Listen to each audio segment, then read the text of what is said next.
你好，请讲。喂，你好，请讲。我想你谈一下我稍等啊，对这个中，稍等，我说个事儿啊。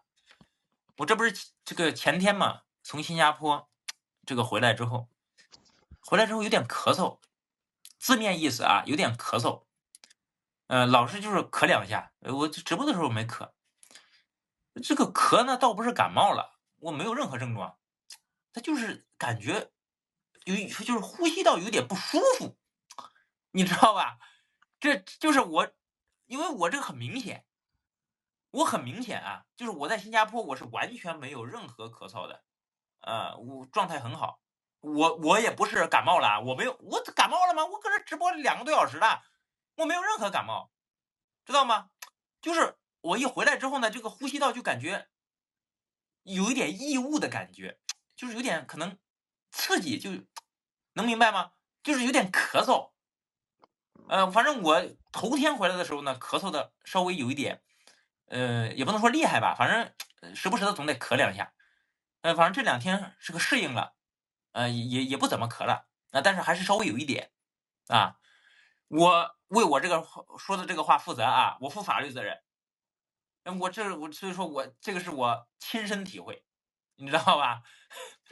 你看这个，我这是我的亲身体会，知不知道？我咳嗽，我这个事儿我需要，那我咳嗽我就是咳嗽了，这我需要搁这说什么吗？这我亲身体会啊！我在厦门的时候就有点咳了，我回成都还是稍微厉害点，是吧？反正现在好了一点了，可能稍微适应了一点，嗯，大概就这么个情况，知道吧？我这个我说我咳嗽怎么这还这么激动呢？我咳嗽就咳嗽呗，你说吧。嗯，我想说一下我这个对于中医的一些观点。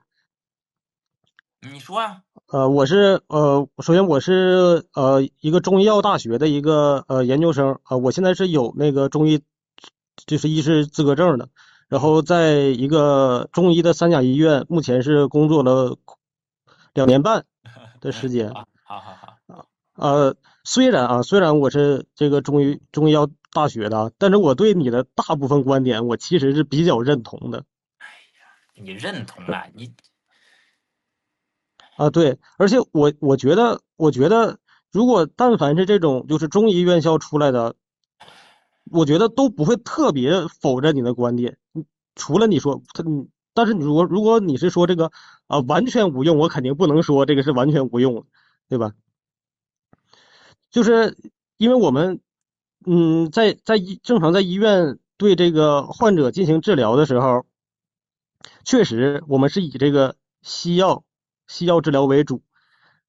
然后因为中药包括什么针灸治疗啊，都是进行一些辅助治疗。但是你说它有没有用？我不能说它有用，但是我也不能说它没用。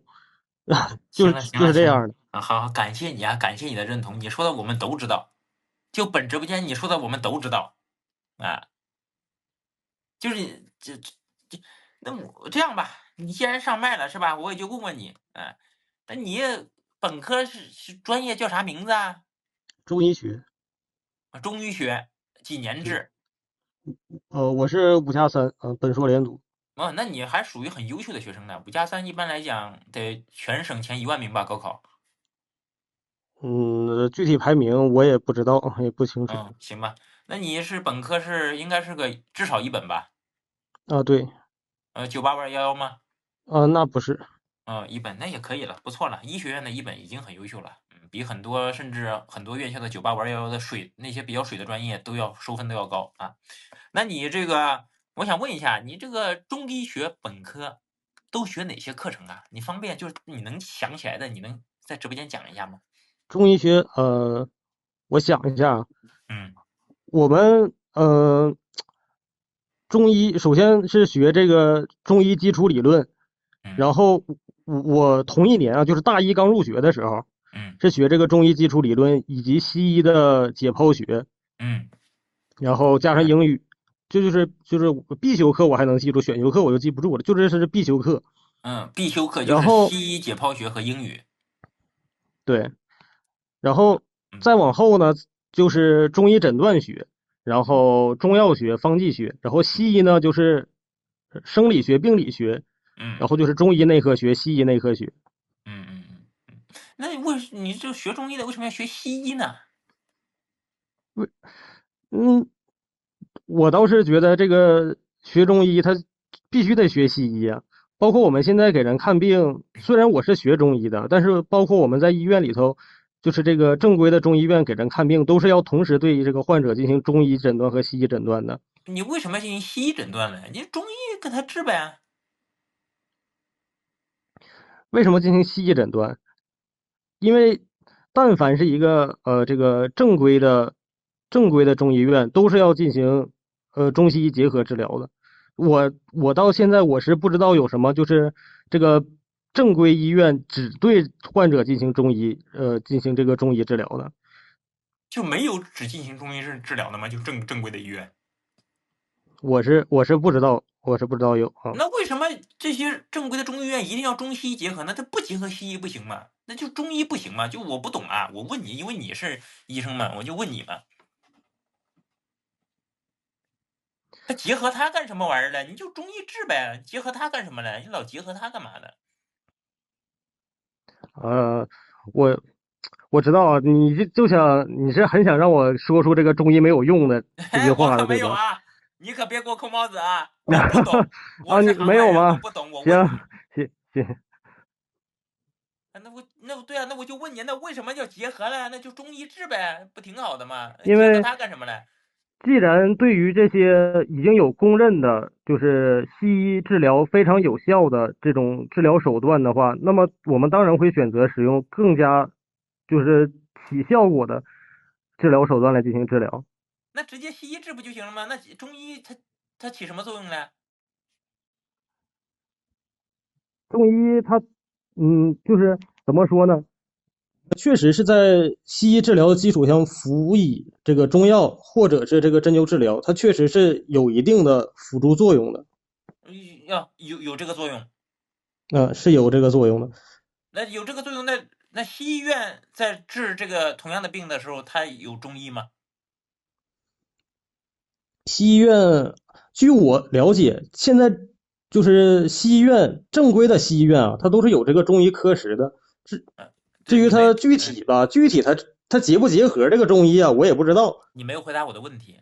就你同样一个病，搁中医院，西嗯，医来治疗，中医来辅助，那同样这个病在西医院需要中医辅助吗？这个大概率是在西医院它是不用这个中医的。没，那不用中医照样能治好，那中医辅助的意义在哪里嘞？这就看患者的选择了。有的患者他喜欢在这个西医治疗的基础上来使用中医，他就会来我们这个中医院。不是什么时候医院这么尊重患者了，让患者来选择，难道不是一直是这样的吗？是这我们样的吗？之所以有这些中医院，不就是因为有一些患者，他相比于西医，他更想要接受一些中医治疗吗？而为了让这个中医治疗更正规，才会有这些比较大型的这些中医医院呢。你这个比较正规的中医医院，这个正规指的是哪方面啊？它首先得是个三甲医院吧。嗯还有呢？在具体，我感觉他只要他够了这个三甲的这个级别，他就够了。就你叫我再往下细说，首先他不会，至少我们医院是这样，我我也是这么认为的，就是这个中成药没什么用啊，就是我是就这么觉得没什么用。好好，那我想问你啊，你说这个中成药没什么用，那你们这个科室会有这个开中成药的任务吗？不会，我们从来不开中成药，而且当患者来的时候吧，我们也一般都会建议患者在住院期间，最起码在住院期间是停用那个中成药。嗯，那你们这个你是什么科室的呀？我是神经内科。你是中医院的神经内科，对，中医院叫脑病科。那你给他开中药吗？开呀。你不给他开中成药，你给他开中药。啊，对，我们是会这个征求患者的意见，我会你想不想喝汤药？如果患者说他想喝，哎，我们就给他开。没你，那你这更狠呐、那你更狠呐、哥们儿，你比开中成药的还狠呐、为什么这么说呢？你中药，我说句不好听的，你这个中药的安全性啊，我说句不好听的，还没中成药好嘞。当然都不行啊，就是你这个中药，你这个安全性啊，可能还不如中成药嘞。另外呢，你这个话你这么问患者具有诱导性，因为患者跟你不一样，患者没有专业知识。当你问患者需不需要喝汤药的时候，患者会潜意识里面认为这个东西对他的这个病是有好处的，否则你不会这么问。所以说这是一种不平等的一个地位。你以为你这么做是没毛病的吗？你这毛病大了。当这些患者来这个我们医院接受治疗的时候，我们其实已经就是我们都会给他开这个中药汤剂，不然他们来是干什么呢？他们就是我们之所以会问啊，是因为有一些患者他是明确拒绝的，他们是不喝的，只有就是这种人我们就不会给他开。但是大多数患者他们之所以来这边住院呢，他们就是为了喝而来的。那我想请问你，你开的这个汤药有用吗？没有用，我们认为肯定是有用的。你没有回答我的问题。什么叫你们认为啊？你作为这个药品的售卖方，你肯定认为有用啊。患者就的病客，情病情得到了改善，就是有用的。你凭什么说你开的这个药有用？没有办法，我没有什么就是具体的指标去证明这个确实，包括啊，现在整个中医的这个疗你效不要说整个评价标准中医，都是你现在都是你不要说整个中医，我就问你这个科室，你开的这个药有用吗？你开这个汤药有没有用？请你正面回答我的问题，有没有证据证明它有用？能够说有用的证据，就是患者的病情得到改善了，这就是你认为有这个是，用的这个标准。你说这句患者话对，你说这句话对不起你受过的教育，因为第一，你没有做统计，没有做样本，这只是你的主观感受。第二，你这个叫幸存者偏差，没用的，没用的，病情恶化了，可能就转院了，甚至人都没了。有用的喝了之后，这个叫幸存者偏差。就你说这个话，对不起你受过的教育，对不起你5+3本硕连读。如果说这是你的真心话，说明你没有任何逻辑，不如我高中毕业。如果这不是你的真心话，说明你坏。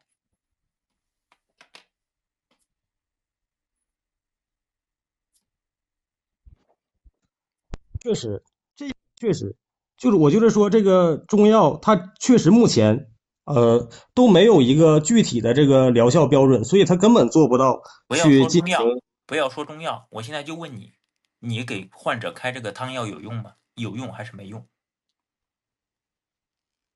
你要这么问我的话，有用。有用，那证据是什么嘞？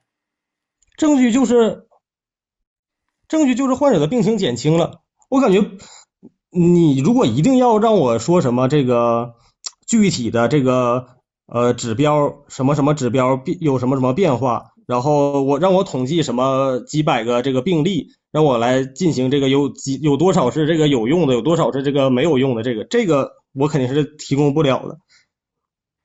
我还是那句话，你对不起你受过的教育。你作为一个医学生，好，就算是中医学的学生，你学过药理学吧？学没学过？学没学过？请正面回答我。正面回答我，学没学过啊？说喂，话，学过？喂学就学过，没学过就没学过喂啊。喂，你作为一个中医学的学生，你有没有学过药理学？学过。你学过药理学，你应该知道啊。就你这个第一样本量过小，第二呢，你这个叫什么叫幸存者偏差？第三点，你有办法保证你这个药的安全性吗？有没有办法保证？说话。如果这么问的话，能够保证能不能保证药品的安全性，主要就要看这个国家发的这个药典，只要里面提到的能够产生毒性的药，我们会按照它规定的用量进行使用。嗯这就是我们控制这个中药安全性的方法。我们不会超过这个国家药典规定的使用剂量，也不会使用国家药典明文规定禁止配伍的中药。嗯。这就是我们就是来控制这个中药安全性的方法。好，那我现在问你啊，你比如说你给这个病人开了一个汤药，这里面有几种药、几种药、几味药、几味药嘛？那你这个方子是按照什么来开的？这个标准是按照什么来开的？我没有说用量的标准，我说的是嗯，这个药的这个种类这个标准按什么来开的？种类种类的标准，一般是按照中医经典的方剂，就是经典方剂嘛，就是古代就是流传下来的一部分这个方剂，嗯都是就是经验方，相当于古人的经验方，以及一些这个有一定临床经验的医生的经验方。嗯，就是说看心情开，我翻译成人话就是看心情开。当然不是看心情开了。嗯我们会就是根据患者所表现出的症状来，就是因为在中医嘛，他患者表现出的症状和他对应使用的方剂肯定是一一搭配的。你没回答我的问题，你又搁这含糊其辞了。我问的很明确，你嗯给医生开的这个汤药里面这个所谓的药材的这个种类嗯，是按照什么标准？你刚我不是才说，你我不是刚才给我，刚刚就在回答你这你刚刚给我回个问题吗？答两个，第一个是所谓的什么古代的名方，第二个是其他医生开的。那其他医生开的，那不就是按照其他医生自己的标准来开的吗？我说的这个其他医生，指的是在这个中医学界有一定地位的这个教授的经验的嗯，方剂，而不是是，也不是谁开的，就是谁开的都可以用的。它是有一定地位，这个是怎么来有什么标准吗？就怎么样的才算有一定地位的？比如说某一些就是这个医院或者是这个大学的教授啊，嗯医院的这个就是主任呐、嗯。这种。这种就是他开的，他就可以自己组合方子，是不是？这种就是也不是说他随便一组啊，我就能然后随不随便一随便一组，这写，然后是他的自我判断。我们现在就说这个程序上是不是就他自己可以组方子？是是不是？你也可以这么说啊，也可以这那不么说。就得了吗？那这就不就得了吗？是不是？就是说白了，就是看这些教授看心情抓，那不就是这样吗？他们嗯不能说是看心情抓，那怎他么不是看们就是心情了？来进他没行用药，有标准，没有标准，那不是看心情看什么嘞？一定是建立在怎么说呢？就是在中药学以及方剂学，药物与药物之间的配伍，以及每一种药物它的功效，都是有在药典里头是有明确的这个介绍，或者说是规定的。某一种药材，它就是用来治疗什么样的疾病；某一种方剂，它就是用来治疗什么样的疾病。嗯，OK，然后呢？那你这些东西组合起来会不会产生一些毒性啊？因为不同东西不同量组合起来，它会产生不同的效果啊。我们只需要按照这个药典规定的剂量用药，它就不会产生不就是所谓是的这个你说了剂量我们不讨论剂量的问题。我说的这个种类啊，你怎么老是一直搁这接剂量？好，种类。你按照这个种类不就是看心情吗？自己想嗯，多抓个就我多抓个，想少抓个就少抓个种类啊，不不是啊，就是吗？我已经说，它某一种方剂它的组成是固定的，而嗯治疗某一种疾病是要用某一种方剂的，嗯对吧？所以这个方剂里的药物组成既然是固定的，你怎么能说是按这个心情来抓呢？就是说给每一种药都明确定义了能治哪些病，是吗？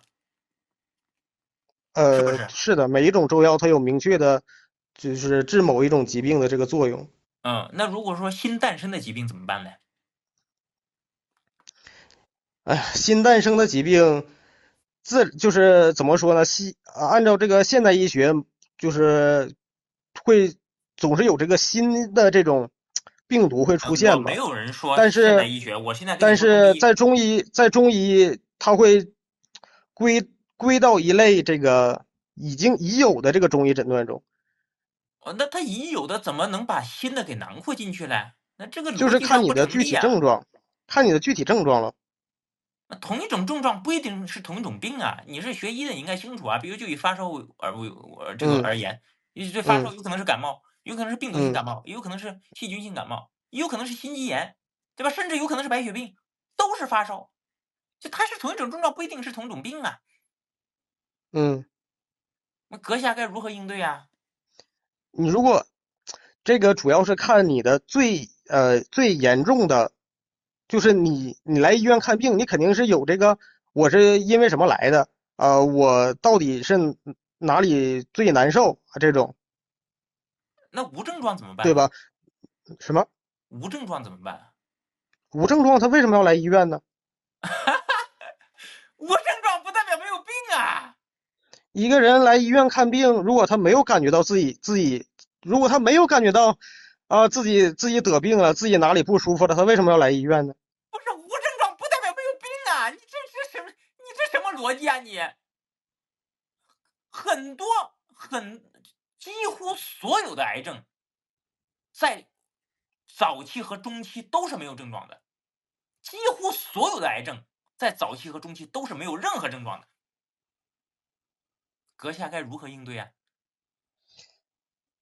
癌症，中医治不了癌症，切了就完事儿了。你这个切了是指什么？这西医还是中医啊？就做手术啊。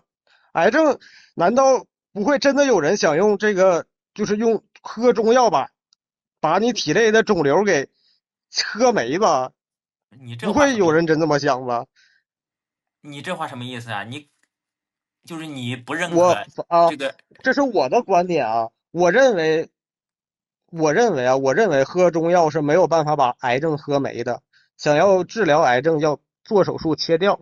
嗯，那现在很多这个中医打着能治疗癌症的旗号卖给这个患者，这个中药，不止一例啊。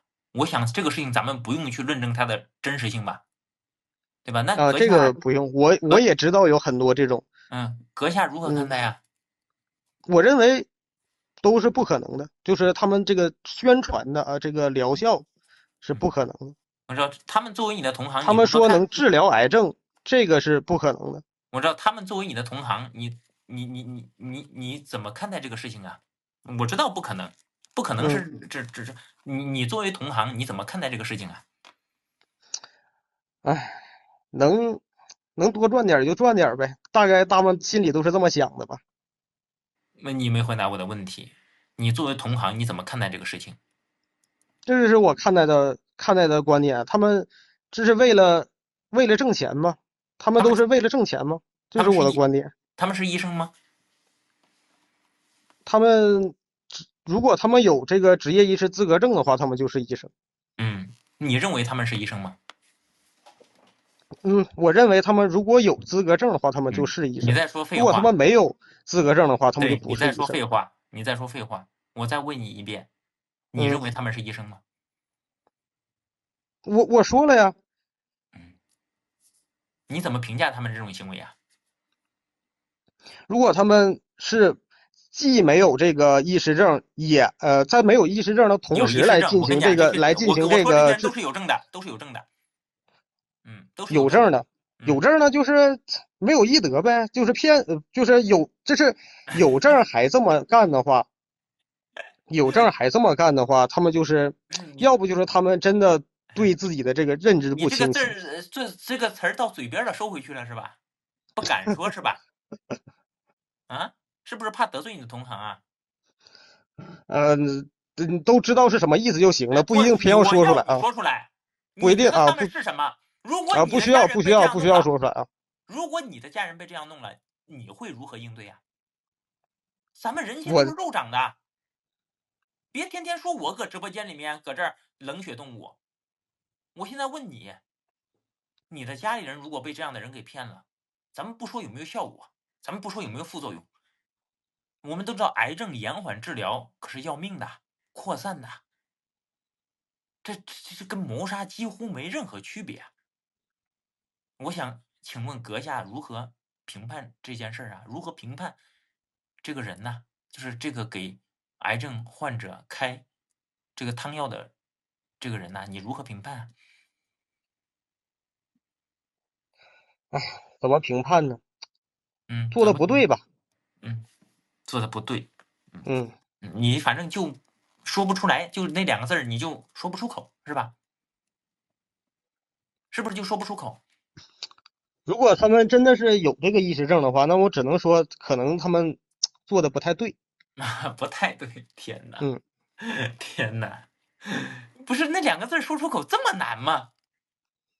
如果他们是在无证行医的情况下这么干的话啊，他们就都是骗子。没有人说无证，我一直在强调是有证，没有人说无证，绝对不是个例，绝对不是个例，请你记住了。当然，如果是这种，哎呀，怎么说呢？这么难吗？你鸡为什么？已经完全就是通过手术或者化疗、放疗这种方式，已经完不要再加全没有定语了，治疗可能不加能性的。定语吗？在这种患者，如果他们只是想求一个心理安慰的话，他们就去吧，对吧？你在前面再加10个定语，你再多加点定语。那些打着能治疗好癌症来骗病人、给病人开汤药的这些人，延缓别人治疗的这个时机，耽误别人治疗时机的，请问阁下如何评判这些人？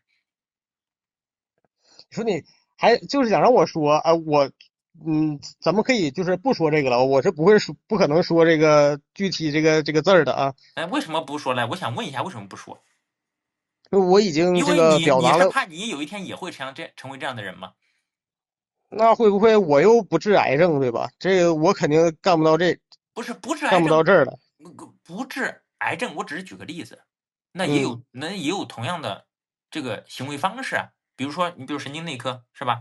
我不知道脑子里面长个瘤子属不属于神经内科，属不属于啊？那就是癌症了，我有肿瘤科吧？好吗？好吗？那就比如说你们神经内科也有一些病症很难治疗，或者说呢，这不说很难治疗吧？那有病人来了啊，你可以给他开这些汤药，然后呢挣一些钱啊，然后呢再给他开一点这个很便宜的西药，就能把病给治好了。那你会有这种行为吗？或者你以后会做这种行为吗？嗯，我没事，们目前你可以说一些车轱辘话，说一些大话就行了，咱们这个话题就过了。我也不想一直盯着你了，也没啥意思，反正你也不会说的，没关系啊。你就说我不会就行了。然后我们就下一个话题了，你就说我不会吧。好，嗯我不会，好，说完了，好，好好，他不会的啊，好，你们放心，他不会的。好，多大岁数了？我27，工作几年了2年半。？2年半。方便问一下，现在一个月到手能拿多少钱吗？我现在是属于研究生，还没有毕业，没有工资。没有毕业。好。老家哪里的？老家沈阳的，沈阳的。父母是做什么的？也是嗯学药的，嗯学药师，职业药师。职业药师。我现在能理解你为什么不说了，因为你真的有可能拿不到毕业证啊。他要说了，他真有可能能拿不到毕业证啊。这我以为你已经拿到证了啊，谁知道你还没拿到啊？怪不得你我已经对你进行极限考验了啊，没想到你还顶住了还是这个证重要啊，还是这个证重要啊？独生子女。对，行吧，我只能说怎么讲呢？我也希望你好能够解除别人痛苦的同时发财，好不好？我只能说寄希望于这样。至于说你这样不这样，我肯定管不了你，对吧？我只能说寄希望于你以后能够解除别人的痛苦的时候，同时发财，好吧？哦你看你还有什么要说的没有？啊，对了，还有一件事儿，哎，对呀，对还了，有一个我还有个问题，你稍等啊，我还有个问题，我想请问一下，您平时喝中药吗？我也喝，你也喝，那您父我也喝，母喝吗？您父母喝吗？我他们不喝吧？我在我印象中他们是不喝，至于他们自己喝不喝我就不知道了。那你会让你父母喝中药吗？我一般吧，就是让他们以，包括我自己在内也是啊，包括我家人在内也是啊。如果有什么病了，我会建议他们先去这个接受西医治疗，我是会这么建议的。你别急，我的问题你没回答我，嗯，你会让你的父母喝中药吗？如果他们想喝，我倒是不会拦着。你还没有回答我的问题啊。嗯那如果说啊，假嗯设这样一种情况什么情况呢？你跟你父母去看病嗯，然后呢，这个医生说你父母得喝中药，那你会让他们喝吗？如果这是一家正规的医院，我会让他们喝。你会让他喝是吧？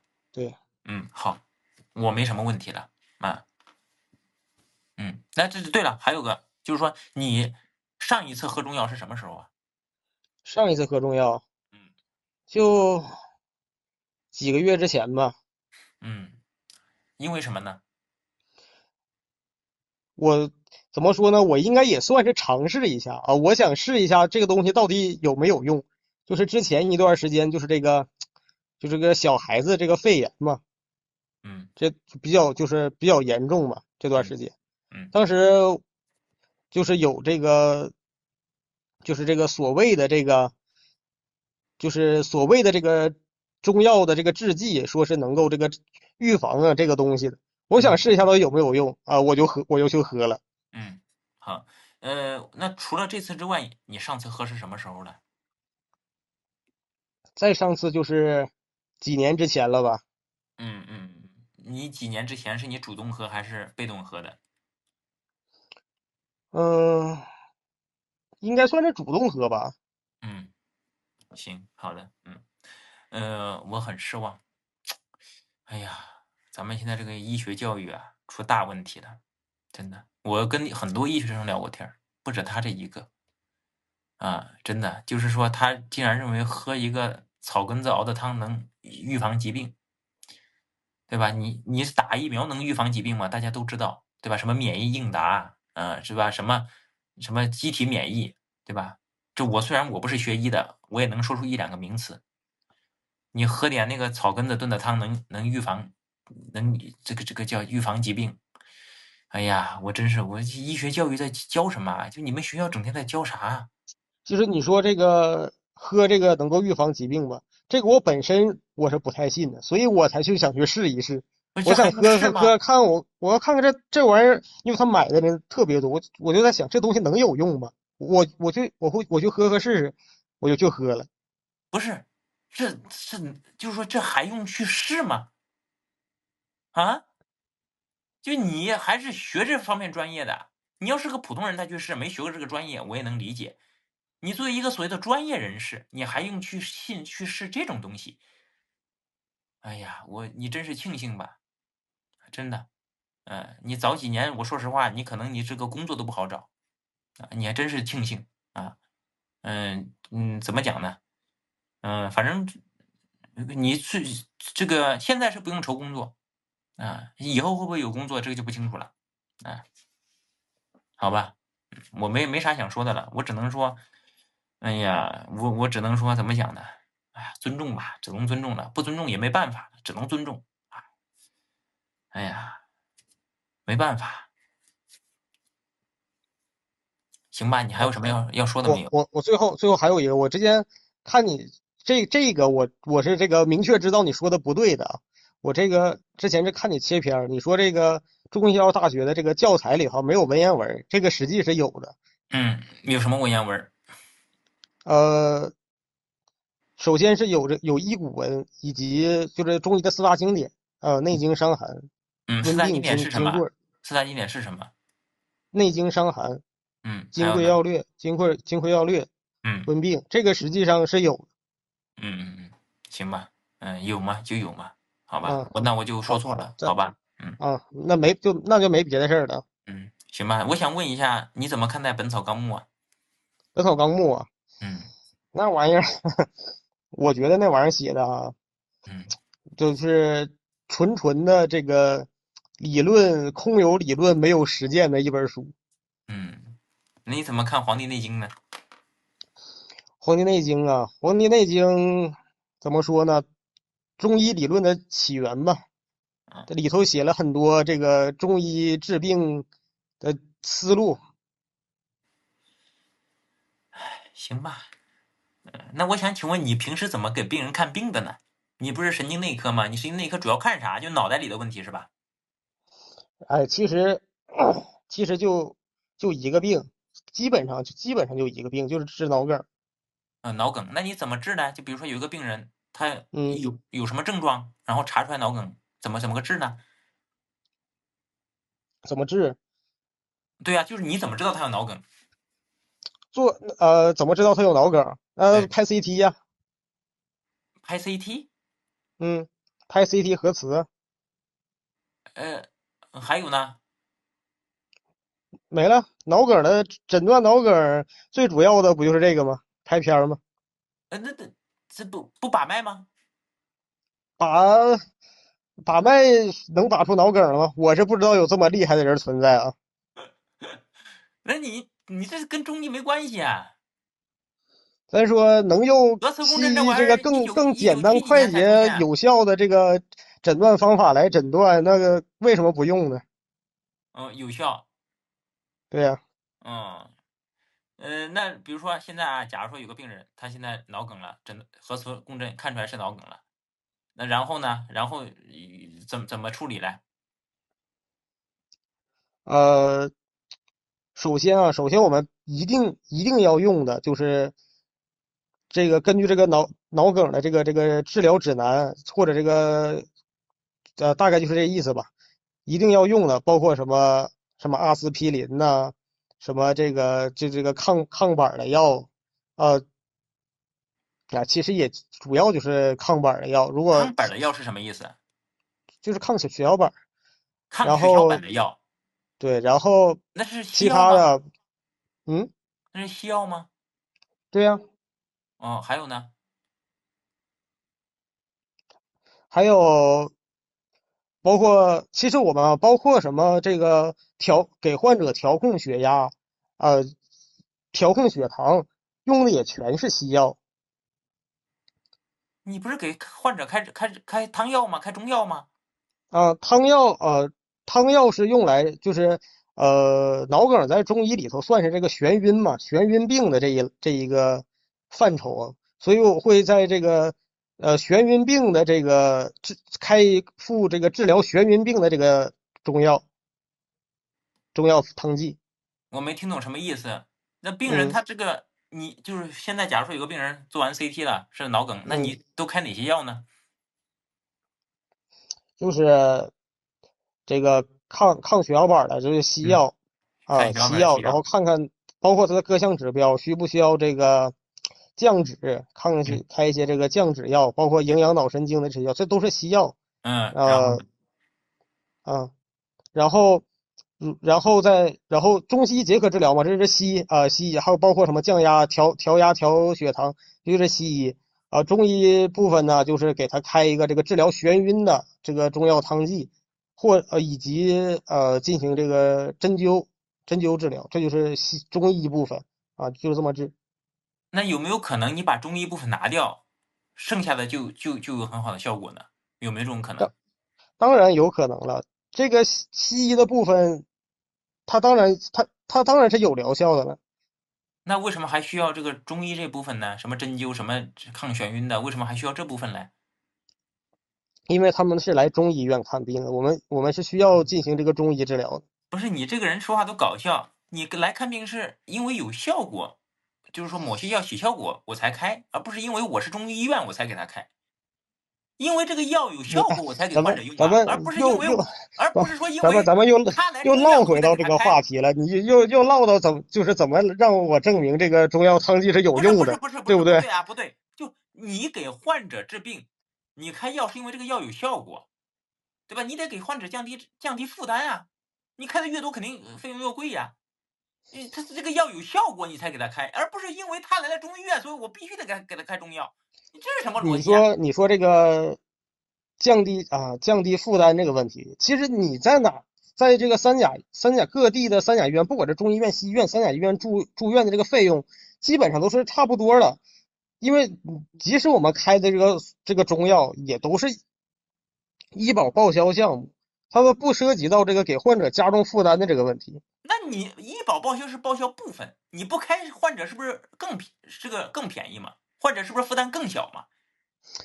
可能我不知道这话说的好不好啊，就是你来医院住院，医保报销它有一个上限啊，它也有一个起报的金额，以及有一个顶头的金额，所以不管你是去哪个医院，这个都会给你控制到这个基本顶头的这个地方啊，不管你在哪儿，不管我们开不开，都是这样的。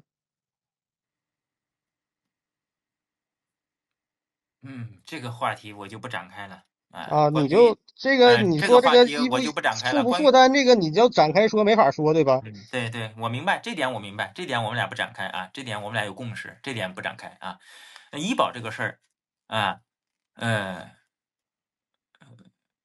呀，这个话我没办法讲，我也没办法讲，我也没办法讲，哎呀，这个没办法讲，这个没办法讲，这个就不说了，这个就不说了，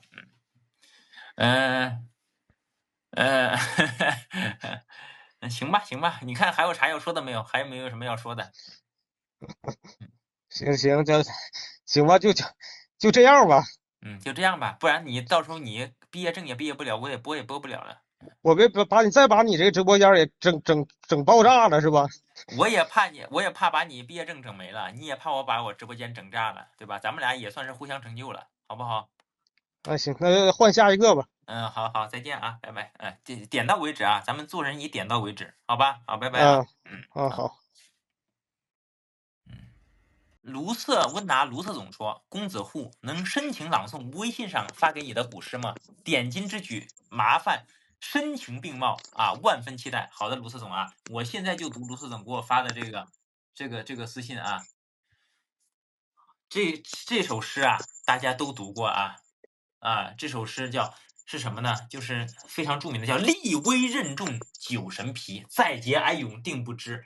苟利国家生死以，岂因祸福避趋之啊！敌居正是君后，仰酌刚于数足矣。细雨山西堂故事，是吟断送老头皮。”这首诗我不用读，我能背下来呀，还用读什么玩意儿呢？是不是？我只是高中毕业，学历低，我不是没有文化啊，这是两个概念啊。我只是学历低，不代表我没文化啊。好。